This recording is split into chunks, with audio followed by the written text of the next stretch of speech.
Воскресник поддержали многие жители ближайших сел. Сильный степной ветер разрушил ограждение территории буддийской ступы. Ворота были частично сломаны сильными порывами. Столбы ограждения уже сгнили, и пришлось их заменить новыми. Женщины развели известь и побелили ограждение по всему периметру. Проведен косметический ремонт самой ступы. Сегодня все заборы, полностью забор начали ремонтировать, как видите. 60 столбов привезли. Это столбы предоставили люди благородную помощь. Дали с Агинска, потом Харашабир 30 столбов. И известь привезли. Одновременно все проводим. Замена столбов, покраска известковая, уборка мусора. И саму ступу, как видите, мы тоже ремонт делаем.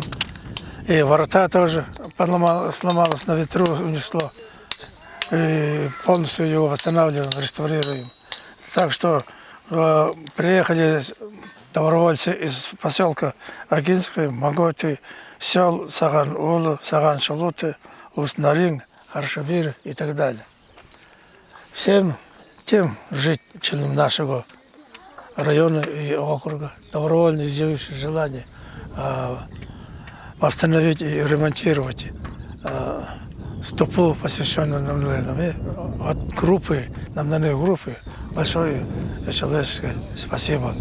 Напомним, что открытие этой буддийской ступы состоялось 27 августа 2007 года. С тех пор прошло 8 лет, и за это время подобные воскресники организованы уже в 3-й раз.